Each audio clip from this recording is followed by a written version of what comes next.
You had a speech impediment when you were growing up, and that you had a teacher that said you weren't going to make it because you stuttered. Yeah. And there's someone in your community, someone in the deli that says, slow down, say what you want to, take 3, and then start over again. How did that make you feel when you she crushed I'm a kid and she already crushing my dream. She's a teacher.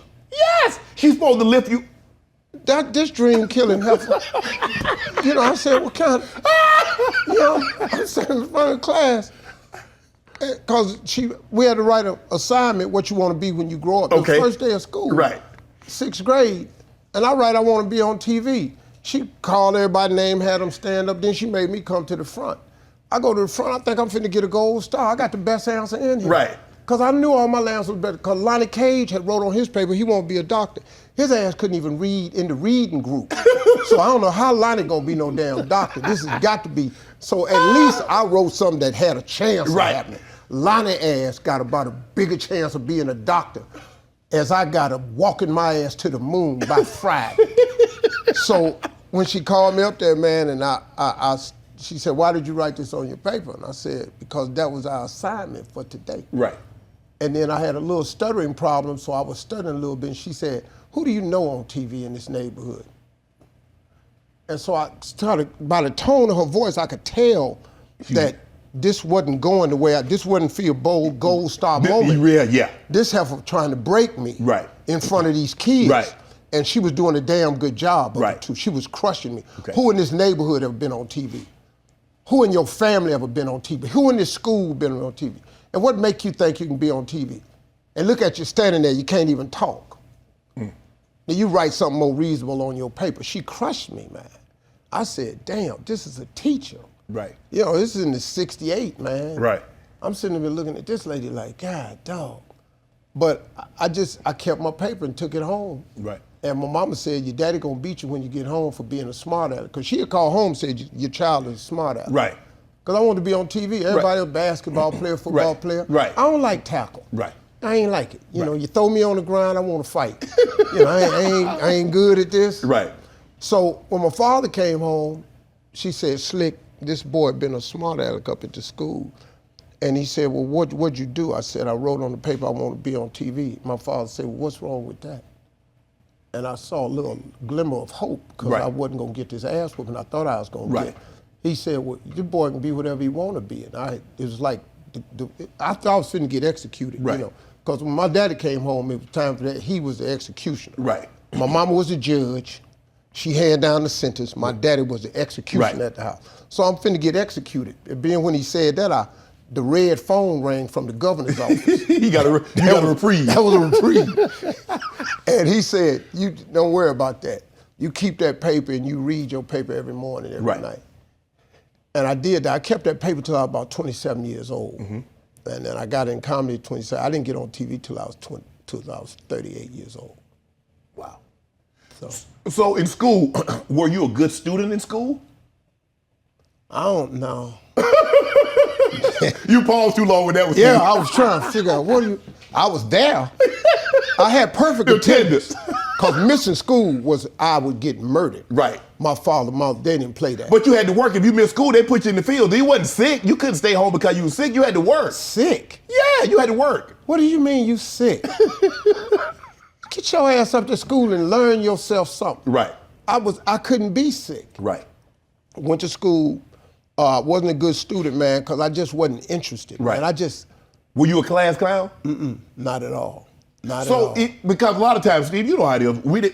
They call it bullying. We call it picking. Oh, he picking at such and such. Did kids pick at you because you had this speech problem? I had a stuttering problem. You can't have a stuttering problem at no public school in Cleveland. Oh, man. And then big lip boy with some stuttering problem. I come in the room and they have my silhouette on the chalkboard. They have my nose and then my lips would go all the way to the other end of the chalkboard. And they say, Steve, guess who that is? I know who the hell it is. And and then they talk to me and they go, look, listen, t. So I took a speech impediment, a speech therapist came. Right. And that's when I knew I was in trouble because speech therapists, for people who stutter, they've never stuttered, so they can't fix a stutter. Right. So they give you these dumbass. The drills. Yeah. Avoid words with PR in it. Right. Avoid words with ST in it. My name's Steve.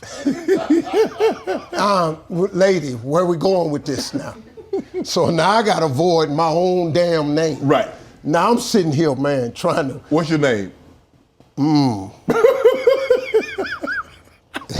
And man, it was just a disaster, man. I got picked on a lot, and then, but that's why I started my wit at, because I had to develop comeback. Yeah, you had to get them because up I off was you. the target all day. Right. And so when we went to the basketball court, and that's the one game I could play was hoops. Right. Because I had hops. I was real thin, but Lord have mercy, I could fly. Okay. But I would go to the court and stand behind the chain link fence. And I'd be talking so much trash, I would put my lips up against the chain link fence and nothing be out there on the court but my lips. And I'd be talking much trash, man. Right. And everybody be dying laughing. And that's when I learned my first lesson of how to study the room. I was talking about this dude so bad one time, he got tired of me. And he said, hey, little man, keep on. I'm gonna hurt you. But it was some girls watching. You can't let it go now, Steve. So now I got to go hard. Yeah. So now I'm pressed up against the fence. Now I don't see he done loop round. I'm watching the game. I'm looking for him. I don't see him. I didn't know he had looped round behind me. When I realized where he had his whole hand against the back of my head. He was pushing my eyes and everything. Everything was through the fence. Oh, now. that dude was hammering me, boy. He got me good. And that's when I first learned, okay, you got to learn how to read the room. Right. Because all these jokes, and that was the beginning of it, was talking trash. Right. So you're in Cleveland, you're going back, but you're basically the majority of your years is in Cleveland. What was it about Cleveland that helped shape young Steve into what we see? Cleveland hard, man. Cleveland hard. You've been to Cleveland. I have. It ain't nothing kind. Cleveland is a tough city. Right. If you come out of Cleveland, it's like coming out of Detroit. If you come out of Cleveland, you can make it. Right. You look at the dudes like Arsenio Hall, right. Drew Carey, cats like that, come from Cleveland, man.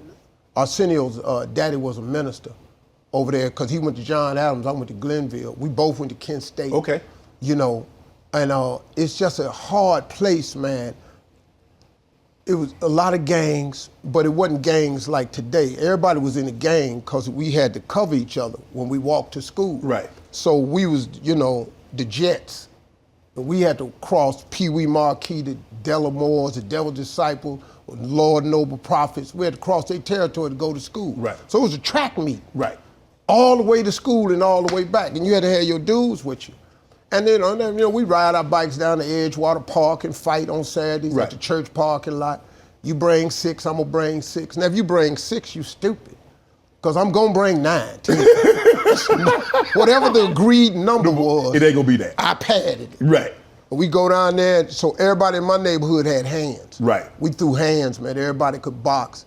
That's what got me in Golden Gloves, all like that.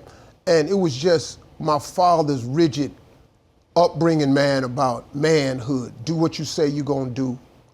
Be honorable, be tough, and never quit. And then my mama was a Sunday school teacher. Okay. So that combination of faith and my daddy's work ethic and manhood combined, my mama was never pray, boy, pray.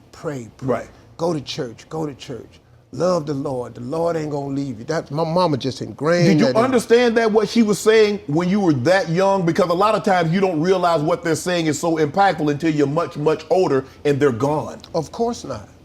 I didn't get it. I thought all this going to church, why are we in here? Right. Monday night prayer meeting, Tuesday night Bible study, Wednesday night crowd. Practice. What we doing? I got so sick of, I was so sick of going to church. I asked my big brother one time, I said, hey man, let me ask you something. How hot is hell? Because if he could have gave me a number that I could work with, like 126, I was just gonna go to hell. Right. Because, dog, I ain't on the sports teams or Right. nothing because I'm at church all the time. Right. But I didn't get it. I didn't get it until I didn't really get it until I was homeless. I didn't really get it. And everything she said to me, I heard it over and over and over and over and over. But as you right, as a child, nah, man, I didn't get it. I ain't see it. You know what to do. Hit the subscribe button and become an official member of Club Shay Shay, where we do something before two something.